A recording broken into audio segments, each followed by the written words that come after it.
Magluto po tayo ng sinabawang manok. At ito ang ating kakailanganin.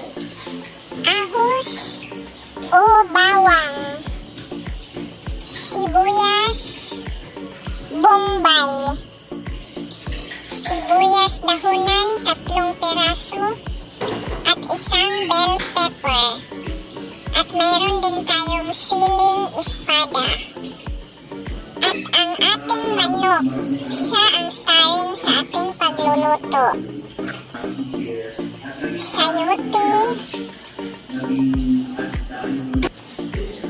at malunggay.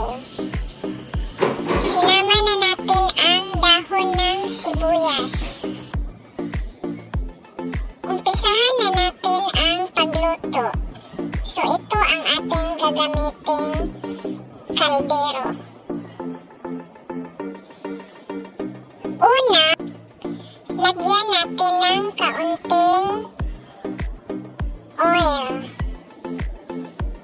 Kung init na ang mantika, ilagay na natin ang ahos or bawang at ating ukayin. Ano ba sa Tagalog ang ukayin, guys? Haluin. Yun, haluin natin, guys. Tapos ilagay natin ang sibuyas bombay. At haluin na naman natin. Ukayin, haluin.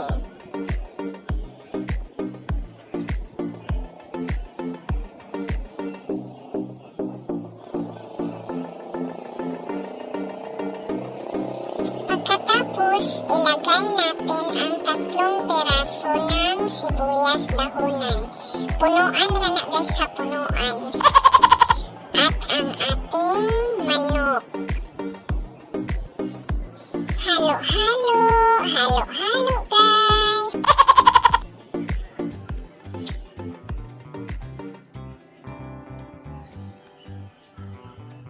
Lagyan natin ng kaunting asin para naitimpla, guys. Aron dili tabaan, guys, ba?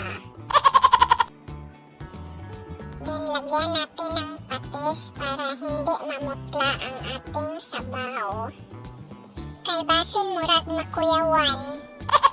Tapos takpan natin, guys, hanggang maluto siya. Pabukal-bukalo na to, guys, ha.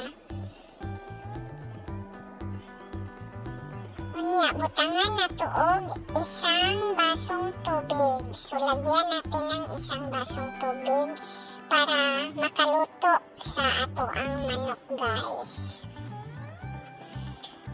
At kaunting magic sarap. So lagyan natin ng kaunting magic sarap. Takpan na naman natin ulit para maluto ang ating manok. So nagbukal-bukal na, guys. Ato ang tingnan kung ano nang yung nangyari sa ating manok. So nagbukal-bukal na siya. Ato asa siyang palutoon.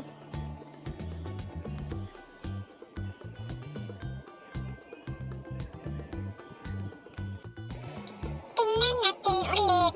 So kung kaunti ang sabaw, pwede natin dagdagan. So sa akin, dagdagan ko ng isang basong tubig kasi 2 kaming kakain. So depende na sa inyo yon kung gaano ka dami ang sabaw.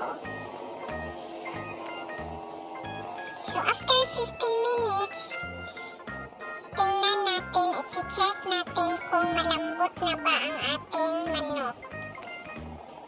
Okay, so malambot-lambot na, guys. Ilagay na natin ang ating sayote. So isang buong sayote ang ating ilagay. Ay, hindi pala buo. Isang perasong sayote. Atong hiwa-hiwa, guys. Di pa maluto, guys. Uy, kung isang buo nga sayote.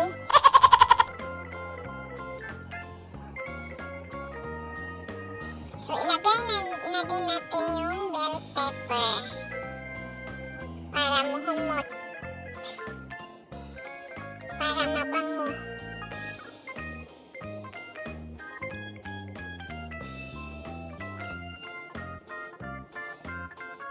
At ang ating 4 na perasong sili espada.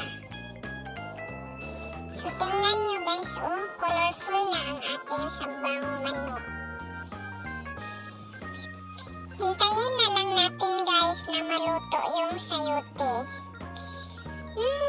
Ang bango. Bigla akong nagutom guys. Parang masarap ang bango guys. Ang amoy niya guys, masarap na guys. So, ilagay na natin ang ating pinaka-last na ingredients, ang ating malunggay. So, daghan tag kamunggay, daghan tag malunggay gibutang guys kay para masustansya. At gustong gusto ko yung malunggay. Haluin lang